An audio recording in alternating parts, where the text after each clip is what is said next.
Ça faisait très longtemps, un montage PC à 500 €, c'est vraiment très rare, c'est très compliqué, en plus de ça qu'avec des composants neufs. On voit ça aujourd'hui dans cette vidéo. Salut tout le monde, c'est Flo, et bien sûr j'espère que vous avez la forme. Donc avant de commencer, nous sommes mi-juin 2024, juste avant les soldes. Donc c'est un PC à 500 € qui est vraiment tout neuf. Donc je vais vous présenter les composants, tous les liens en description. Justement comme je dis avant les soldes, parce que peut-être que la carte graphique sera moins chère. Ensuite, je vais faire le montage du PC et on va parler bien sûr des performances. Donc je vais faire le tuto montage, tout ça, etc. Ça va être une vidéo vraiment sympa. Donc j'ai hâte de voir le résultat. Donc 500 €, c'est un budget vraiment, voilà, premier PC on va dire, mais vous allez voir que c'est vraiment top pour jouer en 1080p, qualité élevée. Donc faut faire des concessions, c'est sûr. Donc on va voir tout ça dans cette vidéo. Donc je me fais de la place. Donc je pousse le boîtier et on va regarder tout ça un à un. Premier composant, c'est le processeur, ça va être le Ryzen 5 5600, et oui 5600, on aurait pu mettre le 4500 pour économiser encore, mais le 5600, pour moi c'est vraiment top. Le 5500 coûte à peine moins cher, sauf qu'il a moins de cache L3. Donc le 5600, c'est vraiment un très bon processeur, je vais vous montrer, de toute façon il y a le ventilleur dans la boîte, on va utiliser celui-ci avec la pâte thermique préappliquée. Au moment où j'enregistre la vidéo, il est à 106 €, je l'ai même vu moins cher, donc nous sommes sur cette vidéo sur le site Amazon Allemagne et Amazon Espagne pour faire moins cher. Donc je vous montre tout de suite le ventirad, c'est celui qu'on va utiliser, hein, vous connaissez très bien. Et après de toute façon je vais vous montrer le montage. Donc déjà le petit processeur. Et donc le petit ventirad ici AMD, on va servir celui-ci, rien n'empêche plus tard de le changer, il y en a des bons maintenant à partir des 20 €. Donc le petit ventirad ça suffira pour commencer. La carte mère pour 50 € ou 51 € de chez Asus, Asus Prime B450MK dans sa version 2. Donc j'aurais bien voulu la version A que je vous montre. Donc au début je voulais partir sur celle-ci, hein, la version A. La différence c'est surtout qu'il y a 4 slots de RAM sur celle-ci, mais elle n'est pas en stock actuellement. Donc l'une ou l'autre, de toute façon je mettrai les deux liens en description. La version A, la version K. La version K je vais vous la montrer et on la verra de toute façon plus en détail lors du montage, mais elle est vraiment pas chère. Donc B450. Le BIOS est à jour, de toute façon c'est marqué dessus, hein. Windows 11 Ready, c'est marqué AMD Ryzen 5000 Desktop Ready. Je vais vous expliquer pour Windows 11 parce qu'il y a des réglages à faire dans le BIOS après. Format micro ATX, un plutôt basique, de toute façon le boîtier est micro ATX. Il y a quand même un emplacement M.2, donc c'est vraiment bien. Donc comme vous avez vu, hein, c'est vraiment pas extra, 2 emplacements uniquement pour la RAM, c'est ça qui est vraiment dommage sur celle-ci. 16 Go c'est vraiment bien, 32 Go c'est plus confortable, mais dans un budget de 500 €, de toute façon tout est compté. Donc ouais. Ça suffit, c'est vraiment une carte mère entrée de gamme. Comme j'ai dit, il y aura des réglages à faire dans le BIOS. Je vous explique après, c'est vraiment très simple. Au niveau de la RAM, justement, on part sur un kit de 16 Go en DDR4 3200, les modèles Cleve Bolt X. J'aime beaucoup celle-ci, vraiment très discrète. Donc elles sont actuellement à 36 €, que ce soit sur le site Amazon Espagne, Amazon Allemagne. Donc c'est un kit vraiment sympa. Moi j'aime bien celle-ci. Elle passe vraiment partout. Dommage qu'elle soit pas à ce prix-là sur le site français d'ailleurs. Donc c'est un peu un gris anthracite, c'est low profile, ça change un petit peu, on va dire, des Corsair, hein, qu'on connaît très bien. Donc Cleve Bolt X, franchement très bien. Donc les profils de la RAM, de toute façon j'ai déjà testé, il n'y a pas de souci, mais c'est bien marqué ici AMD Ryzen Intel XMP. Donc pas de souci de compatibilité, elles sont vraiment très bien. Au niveau stockage, on fait des économies, on repart en 2015 du SSD format SATA. Ça reste du SSD, c'est beaucoup mieux que du disque dur. 512 Go, c'est pas très cher, hein, 33 €. Si vous voulez du NVMe, il faut rajouter 10 €. Donc c'est possible, hein, prenez du NVMe si vous préférez. C'est plus facile à brancher, c'est directement branché sur l'emplacement prévu pour, sur la carte mère. Donc le SSD SATA, ça fait longtemps que je ne vous ai pas proposé ça, mais c'est vrai que les prix des SSD sont vraiment assez élevés actuellement. Donc à quoi il ressemble, je ne me rappelle plus. De toute façon, c'est du SATA 2,5 pouces. C'est la marque Silicon Power 512 Go. Donc c'est du SATA, comme j'ai dit, la différence c'est qu'il faut alimenter directement en SATA à l'alimentation, on verra ça après. Et le petit connecteur SATA. Le connecteur SATA, c'est dans la boîte de la carte mère. Il y en a 2 qui sont fournis d'origine. On parle de la carte graphique, c'est celle que je préfère dans ce budget. Donc en neuf, hein, RX 6600, elle est ici, modèle Sapphire Pulse. Actuellement, quand je tourne, la moins chère, c'est 208 € sur le site espagnol d'Amazon. 208 €, des fois il y a des modèles d'occasion sur le site eBay. Et autrement, il y a quelques jours, j'avais relayé une promotion, notamment dans la vidéo Bon Plan, sur Cdiscount, c'était 179,99 € cette carte graphique, a suivi Amazon France avec 179,99 €, c'est une promotion qui a duré 2 jours. Donc surveillez bien, comme j'ai dit, j'enregistre avant les soldes, parce que peut-être que le premier jour des soldes, notamment chez Cdiscount, je pense qu'elle sera à 179 €.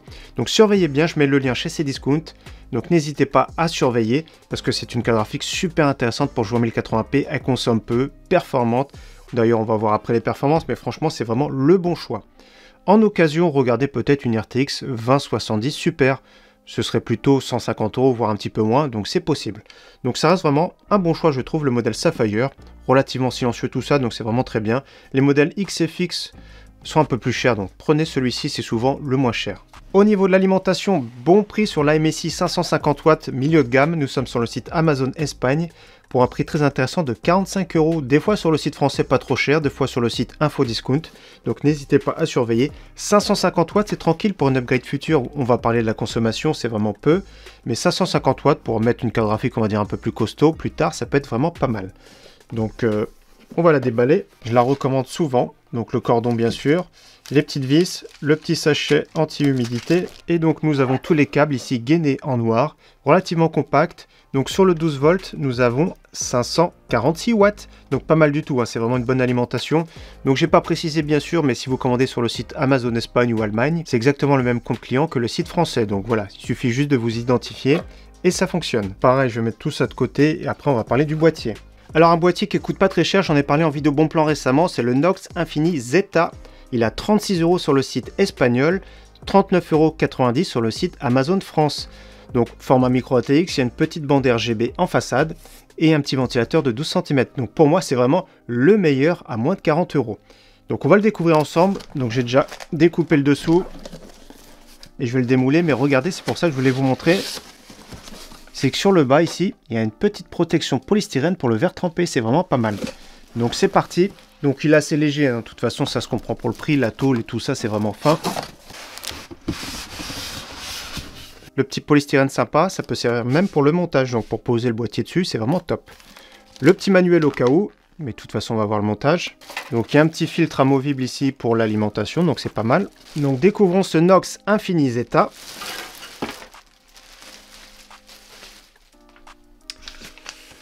Donc déjà, verre trempé, c'est pas mal, hein. Donc je vais le coucher. Regardez, on profite du polystyrène. C'est vraiment top. Bon, franchement, pour le moment, agréablement surpris de ce boîtier. J'ai déjà eu des boîtiers inox entre les mains, on en a vu sur la chaîne. Et à chaque fois, c'est vraiment de la bonne qualité par rapport au prix. 4 mm d'épaisseur en plus de ça. Donc verre trempé. Regardez-moi ce que j'aime bien, le petit contour noir, ça masque le châssis, c'est vraiment top. Il y a des boîtiers beaucoup plus chers que c'est pas le cas. Donc ça, c'est beaucoup plus esthétique. Je vais mettre de côté, elle est légèrement fumée. Parce que c'est fragile le verre trempé. Alors je regarde rapidement la longueur disponible pour la carte graphique. Donc ça va être 30 cm, si vous la mettez en biais ce sera 31 cm, donc c'est déjà pas mal.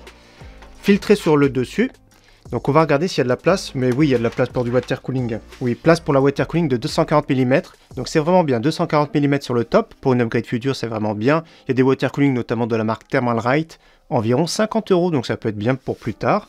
Pour l'esthétique, ou alors un petit ventirail, comme j'ai dit, à partir de 20, même 30 €, il y en a vraiment des très bien. Donc ventilateur ici, de 12 cm. C'est pas du Molex en plus, ça c'est vraiment bien. C'est du connexion classique.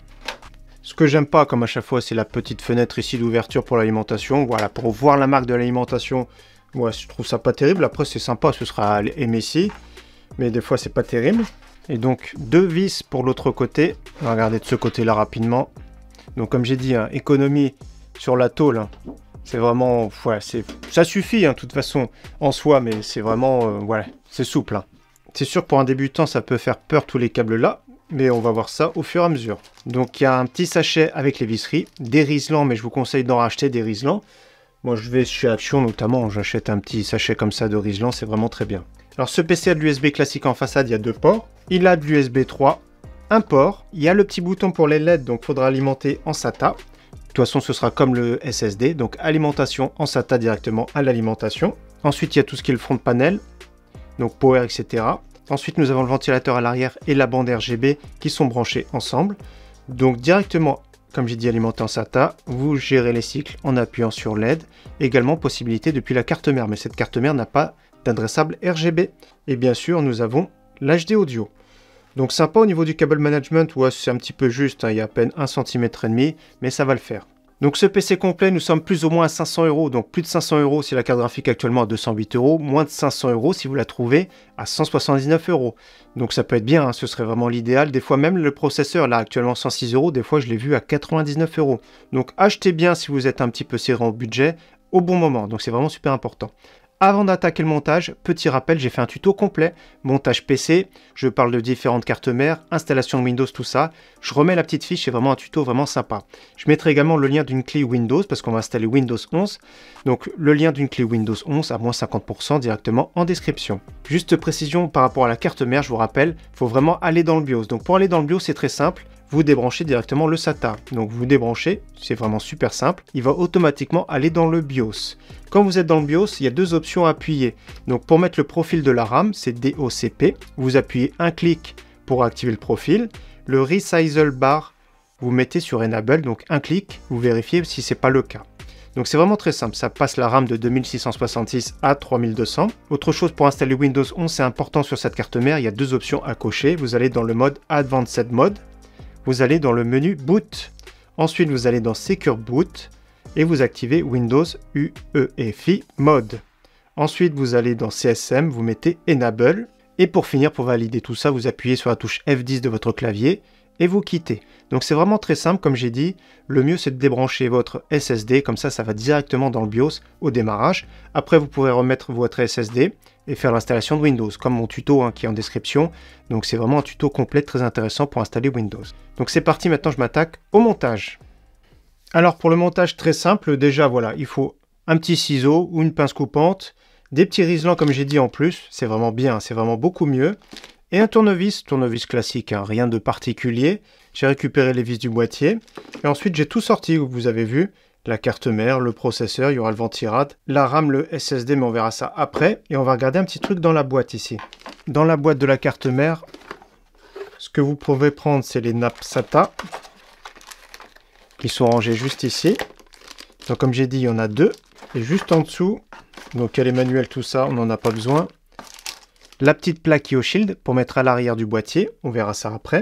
Et il y a la petite fixation avec goupille ici pour le SSD M.2, je vais vous montrer ça de suite. Donc au niveau de la carte mère, vous pourrez le poser sur un tapis de souris. Ici j'ai utilisé la petite plaque qui était dans le boîtier ou sur la boîte de la carte mère. Donc concernant la carte mère, donc je vous montre rapidement. Donc deux slots RAM ici, vous avez vu, on déverrouille. Le processeur qui prend place ici. À l'arrière, comme on voit, il ne faudra surtout pas brancher votre écran là-dessus. Il faudra brancher sur la carte graphique. Donc il y a un petit bouton pour flasher le BIOS, tout ce qui est port USB. La carte son ici. Donc les branchements qu'il y aura à faire au niveau de la façade. Donc en bas à gauche, ce sera l'audio. Donc HD audio, il y aura un détrompeur. L'USB classique, il y a deux emplacements ici.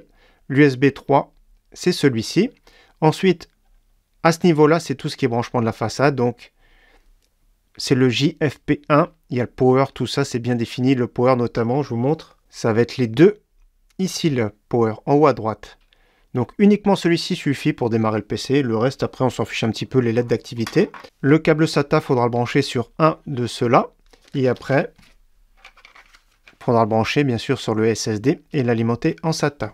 Ensuite les branchements de la carte mère ici pour l'alimenter, ce sera le gros 24 broches. Pour alimenter le processeur en courant ici, c'est le petit 8 broches. Voilà, après CPU fan ici, ce sera pour mettre le petit ventilateur du processeur. Et un châssis fan ici, ce sera pour mettre le petit ventilateur à l'arrière du boîtier. Donc c'est parti, on commence l'installation. Donc pour mettre le processeur en place, on déverrouille la goupille. On ouvre la boîte, le petit Ryzen 5. On le prend délicatement. Ce petit processeur, il y a des petits picots à l'arrière. Il faut faire attention, c'est fragile. Si c'est tordu, c'est toujours possible de redresser. Mais en général, c'est très fragile. Donc au niveau de l'écriture, ce sera dans ce sens-là. Ryzen, l'écriture qui part à l'arrière, ici c'est l'arrière. On le dépose dessus directement. Donc comme ça, déposer dessus. Et après, petite goupille, on verrouille. Ici, on va retirer les 4 vis. Ça peut servir sur un système de refroidissement alternatif, notamment les water cooling, les pompes qui se fixent au crochet. Là, on va les retirer pour mettre le ventirad d'origine. Donc rien de spécial, ces 4 vis, facile. On va mettre de côté. Par exemple, vous avez le petit sachet zip ici qui est fourni avec le boîtier. On récupère les vis. Le petit bip, tout ça, vous n'êtes pas obligé de le mettre. Donc moi, je le mets de côté, celui-ci. Et donc, on peut mettre de côté les accroches. Comme ceci. On met tout. On zip. Et on peut mettre directement dans la boîte de la carte mère. On met ça de côté. Donc regardez maintenant. Il y a la petite plaque à l'arrière. On va s'en servir en sandwich comme ça. Donc la petite plaque. Et donc, c'est des pas de vis ici. comme vous vous en doutez bien, et on va mettre le ventirad. Donc voilà, très simplement, comme j'ai dit, sur CPU fan ici le branchement. Donc la pâte thermique est déjà appliquée dessus, donc pas besoin d'en rajouter. Donc au niveau de l'écriture ici AMD, moi souvent c'est vers l'arrière. Donc on aligne. Voilà. Et ensuite on visse en croix, on exerce la pression un petit peu partout. Donc les pas de vis, il faut les prendre en sandwich. Donc comme c'est un peu souple là en dessous. Hein. Voilà. Tombera pas plus bas. Et on visse jusqu'en butée. Ensuite l'alimentation ici du processeur, c'est CPU fan comme j'ai dit, CPU fan ici. Donc moi je branche, il n'y a qu'un seul sens, de toute façon il y a des trompeurs. Et ensuite je cache les câbles derrière. Donc à ce niveau-là, voilà. J'ai fait comme ça, c'est un petit peu plus esthétique. Ensuite on va mettre la RAM. Donc comme ici il y a 2 emplacements de toute façon. Quand il y a 4 emplacements, ça va être le deuxième. Et le quatrième notamment comme la MA. Donc si vous pouvez vous choper la MA pas trop cher dans les 60 €, pourquoi pas. Même j'ai vu 56 €. Donc ici il y a 4 emplacements. Ce serait ici, deuxième et quatrième emplacement. Donc il faudrait mettre ici sur les gris clairs. Donc quand vous avez 4 emplacements, quand il y a 2 emplacements, vous mettez sur les deux tout simplement. Donc 2 longueurs différentes. Comme vous avez vu hein, sur la DDR4, la DDR5 également, mais là c'est moins défini on va dire. Donc petit côté sur le bas, petit côté. Et regardez, on pousse jusqu'au bout et le loquet va se relever. Voilà. Petit côté sur le bas.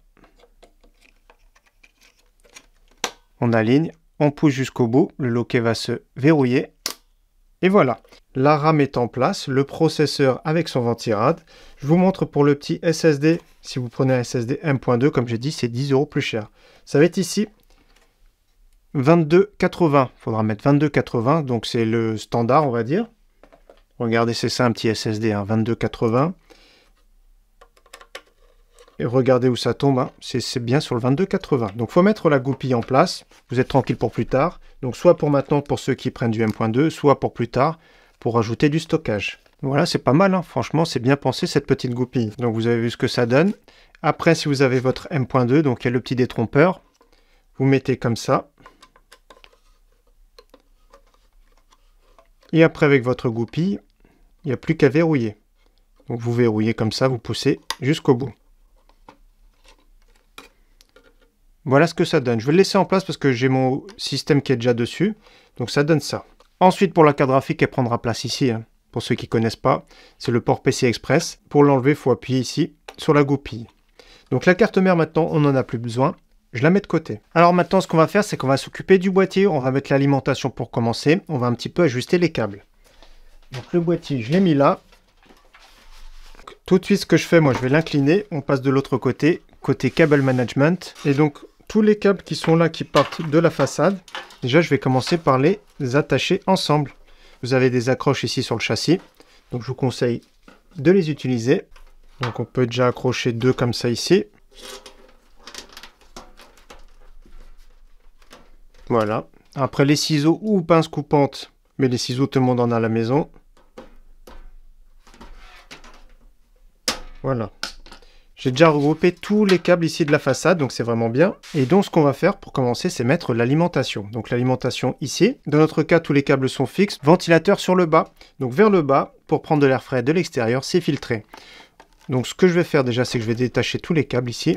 Et donc regardez, il y aura 4 vis ici à mettre, à fixer au châssis. 1, 2, 3, 4. C'est les vis qui sont fournies directement avec l'alimentation. Ou soit, c'est exactement les mêmes, je vais vous montrer après, avec le boîtier. Donc j'ai rebasculé le boîtier.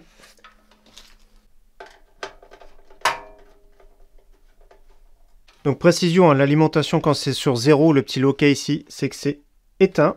Sur 1 enfoncé, ça veut dire que c'est allumé. Donc il y a du courant. Ensuite, on va mettre la carte mère en place. Donc pour ce faire, on recouche le boîtier. Donc voilà, j'ai ajouté un peu d'éclairage. Donc on va présenter la carte mère pour commencer. Et après, on va mettre la plaque Yoshi. Donc pourquoi la présenter? Parce qu'il y a des fixations en plus parfois rajoutées, comme ici et ici, pour les cartes mères micro-ATX qui sont un petit peu plus larges. Donc je présente déjà la carte mère.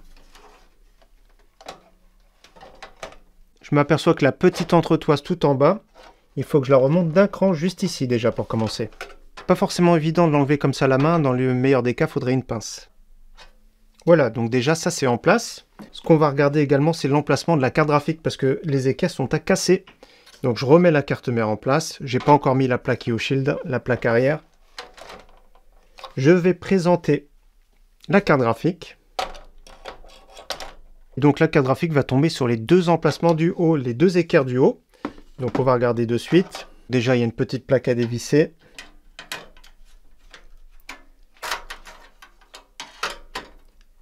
Donc la première se dévisse, la deuxième ici, faut la casser.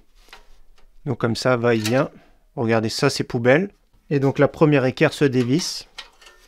Voilà, celle-ci, il faut la mettre de côté également. Les vis pour fixer la carte graphique, c'est exactement les mêmes que pour l'alimentation, les grosses. Donc il y en a d'autres ici, notamment, regardez, directement dans le bundle. Donc vous inquiétez pas, il y a ce qu'il faut au niveau des vis. Donc maintenant, on va s'occuper de mettre la petite plaque arrière, donc la plaque IOShield. Donc les petits trous vers le bas. Et tout ce qui est rentré comme ça, c'est à l'intérieur. Donc les petits trous vers le bas, ça se présente comme ça.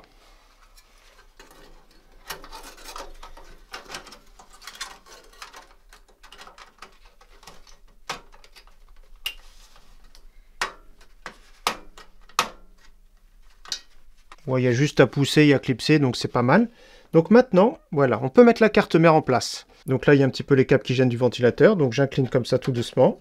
Donc on sent que ça résiste un tout petit peu, mais bon, c'est pas méchant. Ensuite, il va falloir mettre 6 vis normalement. Il y en a 1, 2, 3, 4, 5, 6 vis. Donc il faut mettre les petites vis à tête plate, donc 6 vis. Donc c'est parti. Voilà, notre carte mère est fixée au châssis. Maintenant, ce qu'il faudra passer tous les câbles par là. Donc ici, câble d'alimentation du processeur, câble d'alimentation de la carte mère. Ici, on va récupérer le cordon du ventilateur pour le brancher juste là. Dommage que ce soit pas plutôt aux extrémités. Comme j'ai dit, en bas à gauche, c'est l'HD audio. On va mettre l'USB classique, l'USB 3. Juste à droite de l'USB, il y aura l'HDD plus LED, HDD moins LED. Il y aura le power, etc. Donc tout ce qui est front panel. Et ici, on va mettre un des SATA. Donc un des câbles SATA ici, on va regarder. Donc le plus discret, je pense que ce sera celui-ci, le coudé. Donc je vais le brancher, je pense, ici. Donc c'est parti, je passe tous les câbles. Donc déjà, le câble de mon ventilateur d'origine, je le remets ici. On va le brancher après. Là, nous avons CPU, ici en haut à gauche, pour alimenter le CPU en courant. Comme j'ai dit, le SATA ici, je le passe ici. Le coudé. Donc je vais passer l'USB 3 sur le bas, donc le bleu. L'USB classique également sur le bas au milieu. Tout en bas au-dessus de l'alimentation dans le petit trou, c'est l'HD audio. Donc voilà. Le câble PCI Express, c'est celui qui se dédouble en 6 plus 2. Donc je passe juste au niveau aussi le premier. Là où j'ai passé le câble USB 3.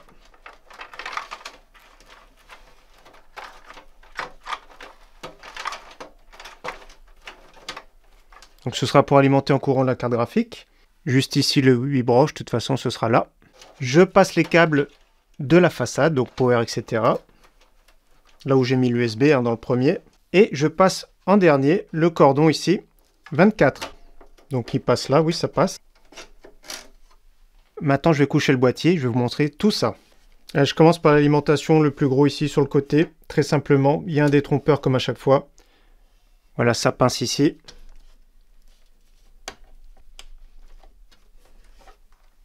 Et c'est clipsé jusqu'au bout.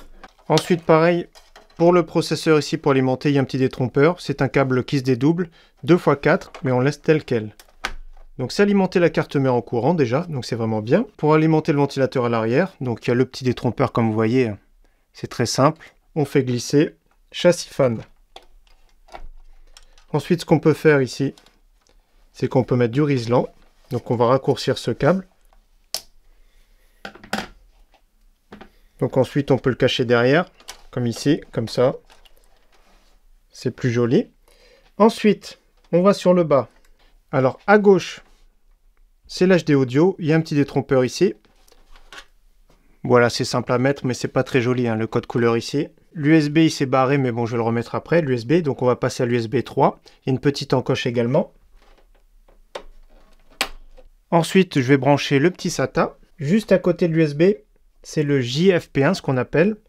Donc HDD plus LED, HDD moins LED. En bas à gauche, Power LED plus, Power LED moins. Donc le plus à gauche. En haut à droite, c'est la connectique Power avec l'écriture vers le haut. Donc voilà ce que ça donne. Donc je vais récupérer mon USB maintenant. Pareil pour l'USB, il y a un petit détrompeur. Donc de ce côté-là, tout est en place, tout est connecté. Donc ensuite, je tire un petit peu les câbles hein, pour que ce soit plus esthétique. Ensuite, regardez, hein, c'est un peu spaghetti ici, mais on va s'arranger après. Donc ce que je vais faire, c'est que je vais mettre le SSD ici, en bas à gauche, le petit SSD SATA. Donc il y a les vis à dévisser, il y a 4 vis pour enlever cette petite cage. Donc et nous, on va fixer le SSD dessus. Vous avez vu, un 4 vis. Je vais plutôt mettre à l'envers, ça peut être sympa, à l'envers comme ça. Ce sera plus simple. Donc les vis, vous prenez les mêmes que pour fixer sur la carte mère, donc à tête plate. Donc voilà comment ça fonctionne ensuite. Tout simplement, le petit cordon SATA, la petite nappe ici, vous le connectez dessus, donc c'est en L, pareil, il y a un petit détrompeur. Voilà. Et donc pour alimenter en SATA, vous avez le choix, hein. Il y a beaucoup de cordons, on va en garder qu'un seul des deux. Donc je vais utiliser le plus proche. Pareil, un petit détrompeur. Voilà. Ensuite, on va refixer ça tout en bas. Donc le plateau, ça y est, il est en place. Donc ce plateau peut servir également pour mettre un disque dur. Donc si vous mettez un SSD M.2, vous pourrez mettre un disque dur. Mais bon, c'est vrai que les disques durs, ça fait des vibrations et tout dans le boîtier, c'est pas terrible. Donc dernière chose à faire avant d'attaquer le câble management. Vous savez, la petite bande LED, il faut l'alimenter en SATA. Et après, on gère les cycles avec le petit bouton LED. Sur un autre emplacement SATA, pareil. Et donc, on va pouvoir maintenant attaquer le câble management. Donc, pour attaquer le câble management, déjà, j'ai un câble ici en trop. Donc, celui qui est en trop, déjà, regardez. On groupe. Commence à grouper tout ça. C'est pour ça qu'il faut pas mal de riselant. Donc, celui-ci, je vais l'attacher. De toute façon, faites au mieux hein, dans tous les cas. L'important, c'est que ça ne nuise pas à l'airflow, surtout. Donc moi, ce que je fais, déjà, c'est que le gros cordon ici, on va pouvoir l'accrocher. Vous avez vu, ici directement. J'ai passé en même temps le câble ici d'alimentation du processeur. Donc je les attache ensemble au châssis.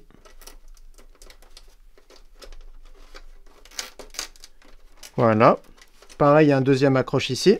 Donc voilà, là-bas, c'est vraiment de mettre les câbles ensemble, de les accrocher au châssis. De faire au mieux pour que ce soit quand même plus esthétique, pour que la porte puisse fermer bien. Donc ici notamment, je peux raccrocher le câble du processeur. J'aurais pu même accrocher ici, j'y ai pas pensé ce câble là. Donc je vais l'accrocher avec, de toute façon.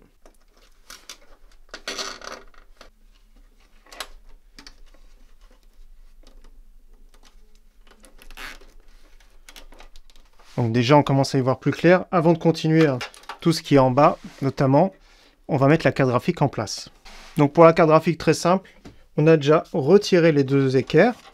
On aligne au port PCI Express et on pousse jusqu'au bout. Voilà, on entend que ça se verrouille. Ensuite, c'est deux grosses vis.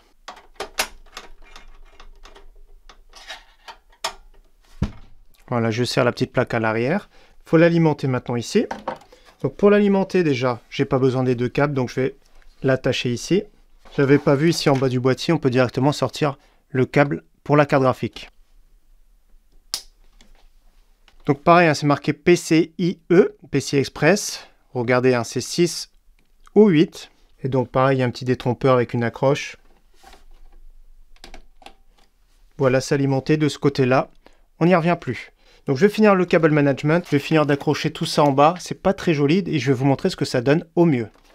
Voilà, je vais vous montrer après, j'ai juste rajouté un petit scratch ici pour regrouper tous les câbles sur le bas. Donc je vais couper tous mes serflex ici, tout ce qui dépasse. Donc je prends une pince coupante, hein, c'est pour faire moins de dégâts parce que c'est vrai qu'avec un ciseau des fois, ça m'est arrivé de couper un cordon directement de ventilateur, donc obligé de le remplacer. Donc regardez tout simplement. Donc moi j'en abuse un petit peu, hein, mais c'est vrai que ça coûte pas cher et c'est plus propre. Et je vais vous montrer ce que ça donne. Mais faites au mieux, hein, dans tous les cas, vous ne prenez pas la tête. Donc regardez au niveau du câble management, voilà, simplement, il n'y a rien à dire, c'est propre. De ce côté-là, c'est correct, hein, c'est pas exceptionnel, mais c'est correct. De toute façon, c'est les câbles en bas multicolores, moi j'aime pas trop. Donc maintenant, on va fermer la porte, donc la porte arrière. Donc la petite porte ici. Bon, pas de problème, ça force pas. Les deux petites vis, voilà. Donc de ce côté-là, c'est OK. On va remettre la vitre en verre trempé. Donc parfois, il y a un film qui est dedans. Là, je crois que c'est le cas ici. Ouais, il y a un petit film dedans.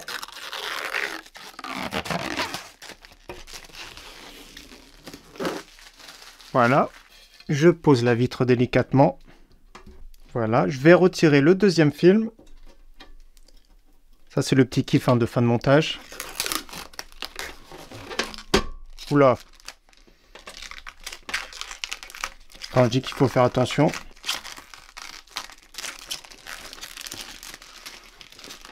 C'est surtout, je veux pas mettre des traces de doigts. Voilà. Je remets les 4 vis. Et on va faire un premier démarrage de toute façon. On va voir ce que ça donne et après je vais tester le PC. Donc après on vise mais bien sûr pas comme un bourrin. Je mets pas les doigts parce que des fois on met des traces de doigts comme ça à tourner. Donc voilà, le montage est terminé. Regardez ce que ça donne le PC final. Pour le moment c'est pas mal, hein. Un petit PC à 500 €. Donc je vais le mettre au courant. Comme j'ai dit sur le 1 de l'alimentation enfoncée, j'appuie sur Power et on voit ce que ça donne. Donc le ventilateur à l'arrière il tourne pas, je vais vous dire ça après, je vais vérifier. Ça se trouve il fonctionne pas, mais par contre l'éclairage il fonctionne. C'est pas mal, c'est même adressable RGB. C'est pas mal par contre l'éclairage. Donc ce que je vous propose maintenant, c'est bon, je vais vérifier le ventilateur bien sûr, je vais vous dire après. Je vais faire tous les tests, on va tester les températures, test en jeu, 1080p élevé, et nous on se retrouve tout de suite après ça. Alors le montage comme vous avez vu, hein, pour ceux qui ont suivi le tuto, ça s'est vraiment bien passé. Le problème pour ceux qui ont suivi le tuto aussi, ils ont vu que le ventilateur ne fonctionnait pas. Et en effet, le ventilateur, celui-ci, il ne fonctionnait pas malheureusement, je ne comprends pas pourquoi. Donc c'est la première fois que ça m'arrive, un ventilateur qui ne fonctionne pas. Une fois ça m'est arrivé, j'ai coupé au ciseau le fil, donc l'éclairage ne marchait plus. C'est un peu normal, mais là c'est la première fois que ça m'arrive, donc c'est un cas isolé je pense. Dans tous les cas, j'ai remplacé par un ventilateur équivalent. Celui d'origine tournait à 1200 tours par minute, c'est les connectiques traditionnels. Donc il n'y a pas de connectique propriétaire, c'est ce que je craignais. Donc voilà, j'ai remplacé par du Up Ear. Au cas où, j'aurais pu mettre aussi un ventilateur parce que j'ai un pack de 3 de chez Thermalright. Souvent, ils sont vraiment excellents. Ceux-là sont vraiment pas très chers. Je crois que c'est entre 15 et 17 €. Le pack de 3 ventilateurs, ça peut être un petit plus pour une upgrade. Donc j'aurais pu mettre un ici, 2 en façade. Mais bon, j'ai voulu mettre un seul ventilateur, surtout pour parler des températures. Autrement, vous allez voir qu'au niveau performance, c'est pas mal. Donc je vais le redémarrer. Vous allez voir que le look... hein, voilà, c'est équivalent, de toute façon le rétroéclairage, celui d'origine, c'était pareil. Donc pareil, les petits cycles, moi j'aime bien, hein. Le petit bouton. Voilà, il y a pas mal de cycles, il y a des couleurs traditionnelles, si je laisse appuyer, normalement ça coupe. Ouais, ouais ça coupe, ça c'est bien, si on veut pas de rétroéclairage le soir. Donc voilà, après on reprend les cycles. Voilà, c'est simple comme boîtier, c'est pas cher. Du verre trempé, bonne capacité d'intégration pour un petit boîtier, notamment le water cooling sur le top. En 240 mm. Donc ce qui fait du bruit, hein, je me tais tout de suite. C'est le ventilateur d'origine, c'est ça qui est un problème. Donc je parle tout de suite du bruit. En charge, j'ai obtenu 43 décibels. C'est un petit peu sur le dessus. Donc je vais éteindre le PC et on va parler des performances. Donc les tests que j'ai réalisés déjà sont en 1080p qualité élevée. Premièrement sur des jeux avec benchmark intégré, donc c'est les pré-réglages par défaut. Donc c'est parti avec Anno 1800, 137 de moyenne. Assassin's Creed Valhalla, 123 de moyenne. Avatar qui est plus exigeant, 42 de moyenne, donc il faut utiliser le FSR notamment pour booster un petit peu les performances. Call of Duty Modern Warfare 2, 138 de moyenne. Company of Heroes 3, 99 de moyenne, donc quasiment 100. Cyberpunk 2077, nous étions à 90 de moyenne, ce qui est vraiment très bien. Far Cry 6, plus de 100 FPS avec 107. Forza Horizon 5, il n'y a pas besoin d'autant, mais 115 de moyenne. Hitman 3, 143 de moyenne, Horizon Zero Dawn 94 de moyenne, Rainbow Six Siege pas de problème avec du 332 de moyenne, Tomb Raider avec 95 de moyenne, Watch Dogs Legion 97 de moyenne. Donc déjà tous ces jeux là comme vous avez vu zéro problème en 1080p qualité élevée. La moyenne de ces jeux là c'était 124, c'est vraiment excellent. Donc un écran 24 pouces, 144, 165 Hz, c'est vraiment top. On en trouve de très bons même en DAL IPS à 130, 140 €. Ensuite des jeux un petit peu plus compétitifs, des jeux multijoueurs. Donc j'ai joué à Apex, pareil, 1080p qualité élevée. J'étais à 175 de moyenne, le 1% low était à 120, ce qui est vraiment très bien. L'expérience de jeu est vraiment hyper fluide. Ensuite j'ai fait un petit CS2. Avec un 208 de moyenne pareil en 1080p qualité élevée, donc je vous conseille d'optimiser vos réglages comme à chaque fois. Par contre le 1% low était de 100, donc ça reste correct, c'est pas exceptionnel. Fortnite en mode DirectX 12, j'ai fait du 1080p, j'ai mis tout en faible sauf la distance en épique, 225 de moyenne, ce qui est vraiment excellent, 148 pour le 1% low, donc un jeu très fluide, il n'y a pas de souci, donc il n'y a rien à dire sur Fortnite. XDefiant, le dernier jeu sorti, en 1080p qualité élevée, donc je vous conseille d'optimiser pareil vos réglages, j'étais à 160 de moyenne, mais le problème c'est le 1% low, qui était à 38, donc 38 c'est un petit peu bas, ce qui veut dire que des fois ça fluctue, donc il y a des drops de FPS, donc l'expérience de jeu n'est pas optimale. Donc optimisez vos réglages, mettez certains réglages en qualité moyenne, et il y aura zéro souci. Pour finir le petit 3D Mark, n'hésitez pas à comparer TimeSpy, 7305 points, donc très correct. La consommation de ce PC, en charge, à la prise, 205 watts, donc zéro souci. Au niveau du bruit, voilà, c'est ça qui me dérange un petit peu, c'est 43 décibels. Le bruit va sortir un petit peu plus d'en haut. Au niveau des températures CPU, 70 degrés. Au niveau de température GPU, 76 degrés. Donc ce que je vous conseille, ouais, c'est plus tard d'acheter un petit pack de ventilateurs comme j'ai dit. Un pack de 3 ventilateurs à peu près 15-20 € ici. Vous en mettez 2 en façade. En extraction à l'arrière, vous avez quand même pas mal d'air qui va rentrer, donc qui va profiter un petit peu plus au processeur, qui va profiter un peu à la carte graphique. Et vous pourrez mettre un ventirad. Donc des ventirades, il y en a vraiment des pas très chers, notamment Thermalright, la version 5 Haloduc, environ 20 €. Donc ça peut faire pas mal, tout synchronisé, ça peut être vraiment très bien. Donc moi c'est ce que je ferais personnellement. Autrement, ce qui peut être bien, c'est de prendre la carte mère en version A. Là c'est la version K, je le rappelle, avec 4 slots RAM. Pour faire une upgrade future, c'est mieux pour la RAM. Donc c'est un petit peu plus cher. Et également le SSD NVMe, c'est quand même mieux. Mais c'est quand même un petit peu plus cher. Donc mieux entre guillemets parce que c'est plus simple à brancher. Donc ça ferait 10 € de plus. Dans tous les cas, j'ai essayé de vraiment contenir le budget dans les 500 €. C'est vraiment pas mal. On a un budget esthétique et performant pour jouer 1080p.